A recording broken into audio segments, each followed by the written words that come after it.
Welcome to all of you. मैं सेल दीपक देवांगन। आज मैं आपके सामने एक और नए वीडियो के साथ पेश हूँ, जिसमें आज हम लोग पढ़ने वाला है रिस्पिरेटरी सिस्टम ऑफ फ्रॉग। तो फ्रॉग में आज हम देखेंगे कि कैसे उसमें रिस्पिरेटरी सिस्टम जो इसमें काम करता है। आज का जो वीडियो आपको पूरा नोट्स के साथ और पूरा फ्लो चार्ट के साथ मिलने वाला है। तो आज की इस वीडियो को जो बिना स्क्रिप्ट के अंतिम तक देखते रहिए। अगर आप हमारे चैनल पर नए हैं तो हमारे चैनल को सब्सक्राइब करें, लाइक करें, शेयर करें, ताकि ज़्यादा से ज़्यादा लोगों तक ये हमारा वीडियो जो है वो पहुँच सके।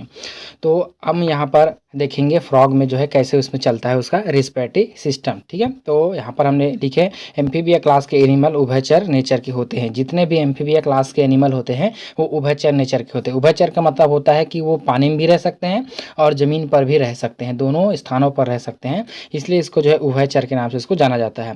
फिर बोलते हैं हमारे पास एम्फीबिया में जो रिस्पिरेशन होता है वो स्किन के थ्रू, बकोफेरेंजियल कैविटी, लंग्स के थ्रू, गिल्स के थ्रू, ये सारे चीज़ों से जो है होता है। यानी कि 4 तरीक़ों से इसमें जो है वो इसकी रिस्पिरेशन की होने की संभावना इसकी होती है, क्षमता इसके पास पाया जाता है कि 4 अलग अलग जगह से जो है वो रिस्पिरेशन कर सकता है, जिसमें वो बाहरी जो एटमॉस्फेयर में हमारे पास डिजॉल्व ऑक्सीजन है उसको ले सकता है।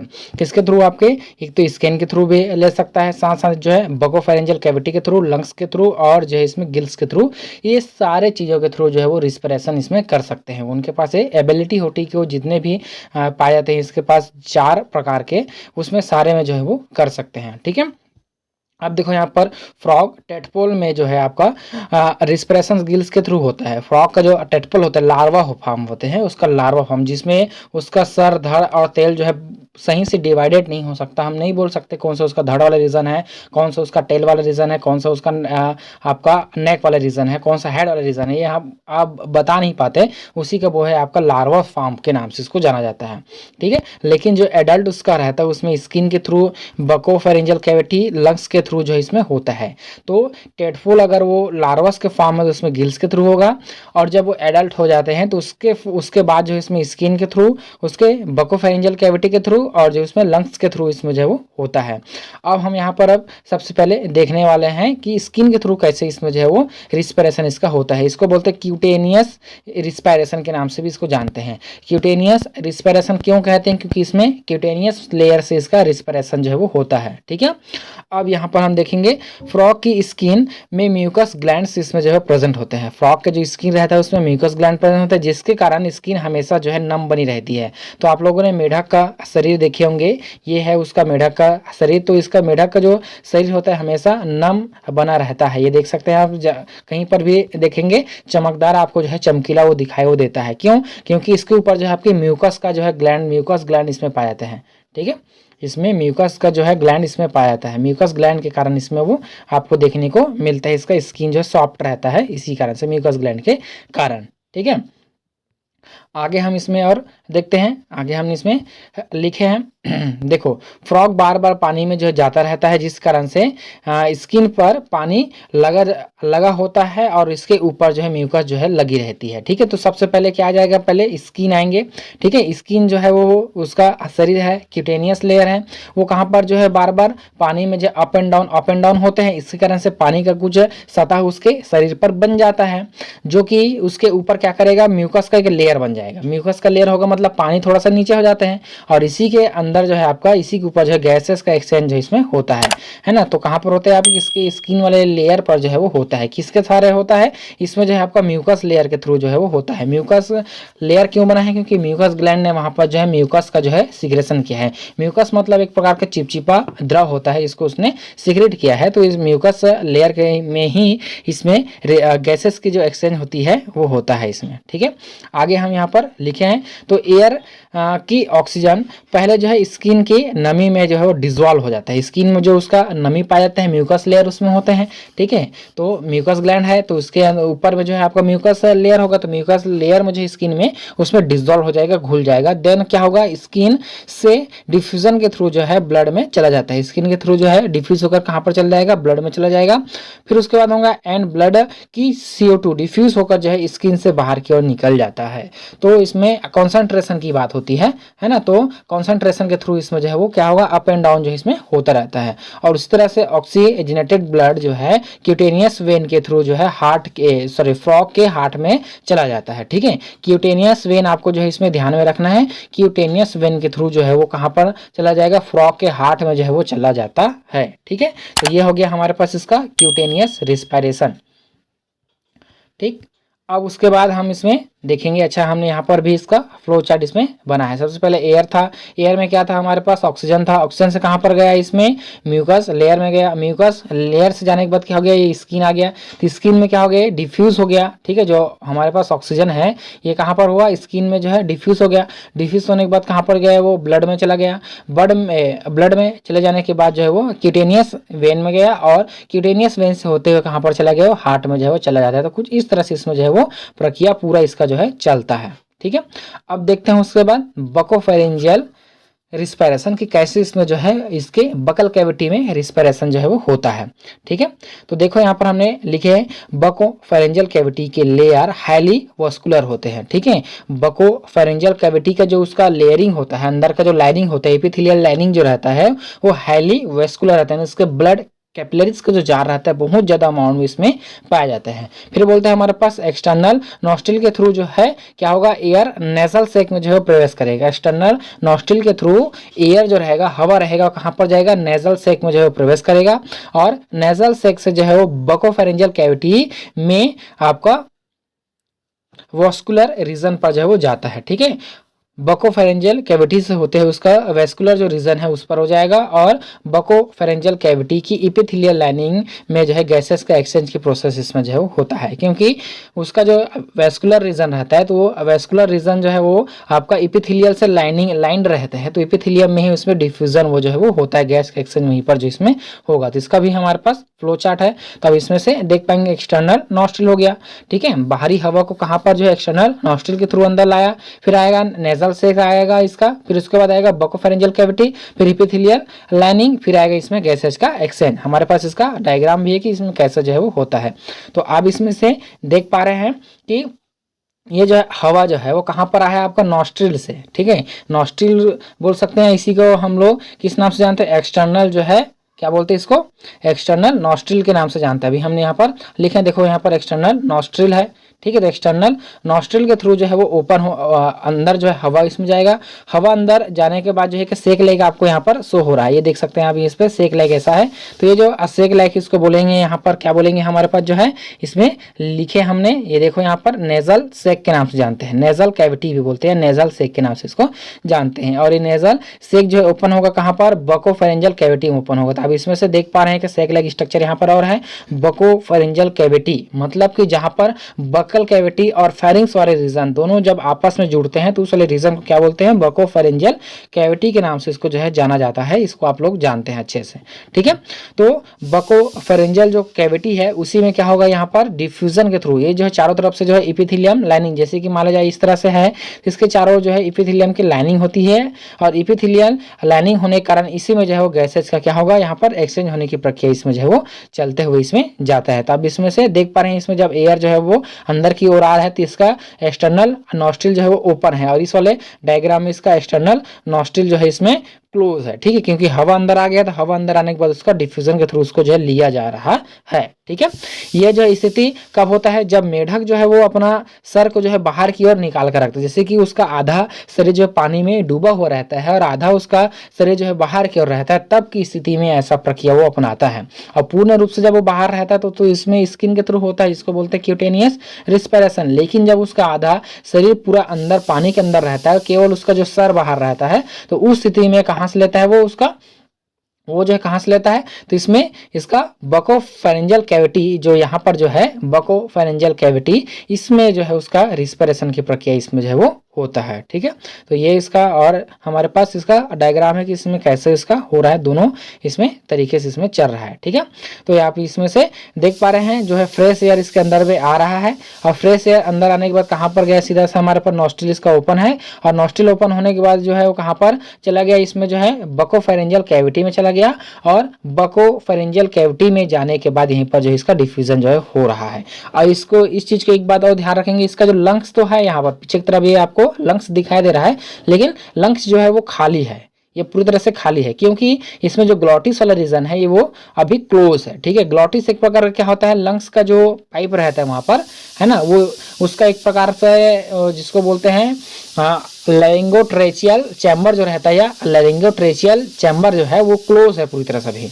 ठीक है, तो ये जो है अभी क्लोज स्थिति में है, तो क्लोज स्थिति में होने के कारण जो है लंग्स पर हवा नहीं जाएगा, इसका जो बकल कैविटी है इस पर इसका रिस्पिरेशन की प्रक्रिया पूरी तरह से इसमें जो है वो चलेगा। ठीक है, आपको ध्यान में रखना है, हवा अंदर आया तो बकल कैविटी में कब रिस्पिरेशन होगा, जब इसका जो ग्लॉटिस वाला रीजन होगा वो क्लोज होगा। तो यहाँ पर पाया जाता है ग्लॉटिस, तो ग्लॉटिस वाला रीजन जो है इसमें क्लोज है, तब इसमें हो रहा है इसका क्या, बकल कैविटी में रिस्पिरेशन। ठीक है, और अब इसमें से देख पा रहे हैं वाले में, देखो जिसका नॉस्ट्रिल जो है क्लोज है, तो नॉस्ट्रिल क्लोज होने के कारण जो है ग्लॉटिस ओपन है, तो ग्लॉटिस ओपन होने के कारण जो इसका जो क्या है, जो लंग्स है वो क्या लिखा है, देखो यहाँ पर लंग फिल विथ एयर, तो हवा से जो है वो भरा हुआ है इसका लंग्स जो है। ठीक है, हवा से भरा हुआ इसका लंग्स है, किस स्थिति में, जब इसका ग्लॉटिस जो है वो ओपन है उस स्थिति में। अगर ग्लॉटिस जो है बंद रहता, तो ग्लॉटिस अगर इसका क्या रहेगा, बंद रहेगा, तो बंद रहने के कारण जो है उसमें आपका लंग्स जो रहेगा, इसका जो मेढक का लंग्स रहेगा वो खाली रहेंगे। ठीक है, तो ये इसमें शो करता है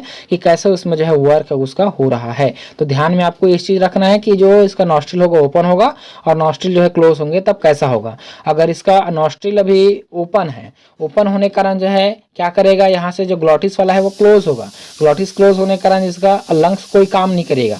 लेकिन जब इसका नॉस्ट्रिल जो है क्लोज है और इसका इसका ग्लॉटिस वाला रीजन ओपन है, तो ओपन होने के कारण जो है लंग्स इसमें जो है हवा भरेगा और ये जो है वो काम इसमें करेगा। ठीक है, अब आगे इसमें हम लोग देखते हैं इसका थ्योरी को छूटा नहीं छूटा है इसका।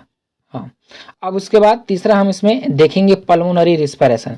पल्मोनरी रिस्पिरेशन मतलब कि सीधा सा लंग्स के थ्रू होने वाला रिस्पिरेशन के बोलते हैं, पल्मोनरी रिस्पिरेशन कहते हैं। देखो यहाँ पर लिखे हैं, फ्रॉग में पल्मोनरी रिस्पिरेशन बहुत कम होता है, क्योंकि उसकी जितनी ऊर्जा की आवश्यकता होती है, उसको जितनी ऊर्जा की रिक्वायरमेंट होती है, उसे जो है आपका क्यूटेनियस एंड जो है बकोफेरेंजियल रिस्पिरेशन से जो है वो मिल जाता है। हाँ, किस स्थिति में जब ये होता है, जब उछल कूद करते हैं या जो है इसको आवाज निकालना रहता है, टर के जो आवाज निकालना रहता है, उस स्थिति में जो है वो किसके थ्रू, लंग्स के थ्रू जो है इसमें रिस्पिरेशन होता है। अब वो क्यों होगा, तो अभी हम इसमें देखेंगे और आपको जानकारी भी इसमें मिलेगा कि जो मेढक होते हैं वो आवाज कैसे निकालते हैं, उसमें आवाज जो है कैसे उसमें निकलता है, कहाँ कौन से रीजन से वो निकलता है, इसको भी हम इसमें देखेंगे। ठीक है, तो जब उसको अधिक एनर्जी की आवश्यकता होगी तभी उसका लंग्स जो है इसमें काम करेगा, वरना जो है वो काम नहीं करते हैं। ठीक है, अब देखो यहाँ पर हमने लिखे एक्सटर्नल नॉस्ट्रिल। एक्सटर्नल नॉस्ट्रिल से कहाँ पर आएगा, इसका नेजल सेक में आएगा।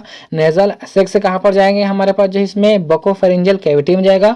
बकोफेरेंजियल कैविटी में जाने के बाद जो इसका जो ग्लॉटिस वाला रीजन है वो ओपन होगा। तो ग्लॉटिस वाला रीजन जब इसमें ओपन होगा, तो ग्लॉटिस वाले ओपन होने के बाद कहाँ पर जाएगा, वो लैरिंग्स में जाएगा, और लैरिंग्स में जाने के बाद कहाँ पर जाएंगे, इसका वोकल कॉर्ड में जाएंगे, और वोकल कॉर्ड में जाने के बाद वो कहाँ पर जाएगा, हमारे पास लैरिंगोट्रेचियल चैम्बर। ठीक है, इसका नाम है लैरिंगोट्रेचियल चैम्बर। फिर इसमें जाकर लंग्स में जाएंगे, और लंग्स में जाने के बाद वो कहाँ पर जाएगा, इसमें एल्वियोलाई में जाएगा, और एल्वियोलाई में ही इसमें गैसेस का एक्सचेंज जो है इसमें होता है। ठीक है, तो इसमें जो फेफड़े होते हैं इसमें भी एल्वियोलाई पाए जाते हैं, हम इंसानों की तरह ही, लेकिन इसमें उतनी अमाउंट में एल्वियोलाई इसमें नहीं होता है, कम अमाउंट में इसमें पाए जाते हैं। ठीक है, तो आप इसमें से देख पा रहे हैं कि कैसे इसमें जो है होता है। तो अभी इसका स्ट्रक्चर हम इसमें समझेंगे कि जो है इसमें मेढक जो रहता है टर टर का आवाज कैसे निकालते हैं, कैसे उसमें वो निकालते हैं, अलग अलग आवाजें कैसे निकालते हैं।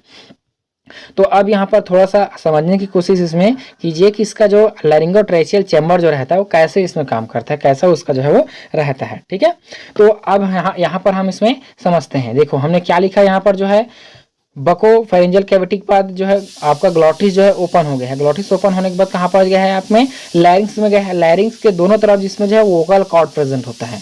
लैरिंग्स के दोनों तरफ इसमें क्या होता है, वोकल कॉर्ड प्रेजेंट होता है ना, और यहीं से जो है उसका आवाज जो है वो बाहर निकल, जैसे आप लोगों ने मेढक को जो है कुछ इस तरह से मेढक को इसका देखे होंगे, इसका जो निचला वाला भाग रहता है वो फूलता है, फूलते हैं, फिर उसके बाद पिचकता है, तो यहीं से उसका जो है आवाज जो है बाहर वो निकलता है। तो इसका आवाज कैसे बाहर निकलेगा, अभी हम इसके फिजियोलॉजी को इसमें समझेंगे, कैसे उसमें जो जो है बाहर वो निकलेगा। ठीक, स्ट्रक्चर है इसको बोलते हैं लैरिंगोट्रेचियल चैम्बर के नाम से जानते हैं। तो लैरिंगोट्रेचियल चैम्बर जो है इसमें कैसे इसमें काम करता है इसको अभी हम यहाँ पर इसमें समझेंगे। ठीक है, तो जो है एक प्रकार के फेफड़े के अग्रभाग की ओर एक छोटा सा चैम्बर में जो है खुलता है ना, जिसको बोलते हैं हमारे पास कंठ या श्वास नलिका पथ के नाम से भी इसको जो है जाना जाता है। ठीक है, कंठ या जो है श्वास नलिका पथ के नाम से भी जानते हैं। और यह जो कंठ होता है लैरिंग्स या ट्रेचिया दोनों का ही कार्य करता है। लैरिंग्स का भी काम करते हैं और इसमें जो है ट्रेचिया का भी काम करते हैं। लैरिंग्स का मतलब सीधा सी है, इसमें आवाज़ निकालने का भी काम करेगा और इसमें जो है हवा को अंदर की ओर जो है ले जाने का काम इसमें जो है वो करता है। ठीक है, तो इसमें जो है आपके दो प्रकार के इसमें कार्टिलेज से मिलकर जो है वो बना हुआ होता है। मतलब इसको घेरे हुए जो है दो प्रकार के कार्टिलेज इसमें होता है। पहला जो कार्टिलेज बोन रहता है उसको बोलते हैं हमारे पास एरेक्नॉइड कार्टिलेज, और दूसरा जो होता है उसको बोलते हैं क्रिकॉइड कार्टिलेज। है ना, कि दो कार्टिलेज से मिलकर जो है बना होता है। तो एरेक्नॉइड जो कार्टिलेज रहता है वो इसको जो इसका ग्लॉटिस है, तो ग्लॉटिस देखो यहाँ पर बीच में जो होल दिख रहा है ग्लॉटिस है, तो ग्लॉटिस को घेरे हुए इसमें पाया जाता है आपके एरेक्नॉइड कार्टिलेज। ठीक है, तो एरेक्नॉइड कार्टिलेज जो है इसमें चारों तरफ से इसको घेर कर रखता है, किसको, ग्लॉटिस को घेर कर इसमें रखता है। ठीक है, और उसी तरह से इसके चारों तरफ जो है आपका क्रिकॉइड कार्टिलेज पोस्टेरियर, ठीक है, पोस्टेरियर कमो ऑफ हाइलॉइड में जो है वो प्रेजेंट होता है। साथ ही इसमें जो है मीडियन प्रोसेस ऑफ क्रोकॉइड और स्पाइन, तो नीचे की तरफ भी इसमें जो है आपके मीडियन प्रोसेस के रूप में इसमें पाया जाता है आपका क्या, क्रिकॉइड। ठीक है, तो दो इसमें कार्टिलेज जो रहता है, तो एक जो कार्टिलेज है वो कहाँ पर पाया जाता है, इसके जो ग्लॉटिस वाला रीजन है उस पर जो है चारों तरफ इसको घेर कर रखता है। और एक जो क्रिकॉइड है आधा जो है ऊपर की तरफ रहता है और आधा जो है नीचे की तरफ जो है रहता है, जो कि आगे जाकर जो है इसमें किसमें आपका जो है वो स्पाइन के रूप में वो प्रेजेंट वो रहता है। तो इसमें दोनों कार्टिलेज है वो अपना अपना काम इसमें करता है। ठीक है, अब उसके बाद यहाँ पर थोड़ा सा आगे अब इसमें समझते हैं क्या बोला यहाँ पर। देखो इसको थोड़ा सा फिर अब लंग्स को अंदर की तरफ से इसको जोड़कर इसमें दिखाया गया कैसे इसमें काम करता है। तब इसमें से देख पा रहे ग्लॉटिस है, तो ग्लॉटिस क्या होगा, यहाँ पर ग्लॉटिस से अंदर होते हुए इसमें हवा जो है प्रवेश करेगा। ठीक है, तो इसमें ग्लॉटिस में ही आपके क्या कहते हैं लैरिंगोट्रेशियल चैम्बर। ठीक है, तो अब इसी में देखो यहाँ पर होगा क्या कि आगे जब इसमें हवा पुश करेगा, तो आगे जब हवा इसमें जाएगा तो कहाँ पर जाएगा, ये जो है आपका ब्रोंकियस में जाएगा। तो ये ब्रोंचियस है, दोनों दो ब्रोंचियस इसमें पाए जाते हैं, है ना। तो एक जो है आपका राइट की तरफ और एक जो होते हैं इसमें लेफ्ट की तरफ, दोनों तरफ इसमें जो है पाए जाते हैं। और इसमें आपका पल्मोनरी आर्टरीज एंड जो है पल्मोनरी वेन भी इसमें दिखाई दे रहा है।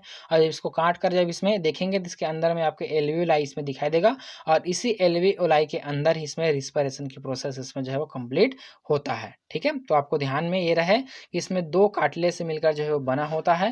पहला जो बोलते हैं हमारे पास एरेकिनॉइड, जो कि क्या करेगा, जो ग्लॉटिस होते हैं उसको घेर कर रखता है। और दूसरा जो हमारे पास होता है क्रिकॉइड, जो कि नीचे की तरफ रहता है, और एक जो है कुछ मात्रा में जो ऊपर की तरफ इसको जो है घेर कर इसमें रखता है। ठीक है, क्योंकि जो है इसमें क्या करेगा, इसको एक फूलने के लिए इसमें जो स्पेस वो जो है प्रदान करता है। जैसे आप इसमें मेढक को जब हम दिखाएं तो ये जो है फूलने के लिए, इसका जो आप इसमें देख पा रहे हैं नीचे की तरफ ये जो फूला है, तो यही तो है हमारे पास, क्या है, यही इसी में जो है आपका वोकल सेक यही है। तो अब वोकल सेक फूलेगा तभी तो वहाँ से आवाज़ आएगा।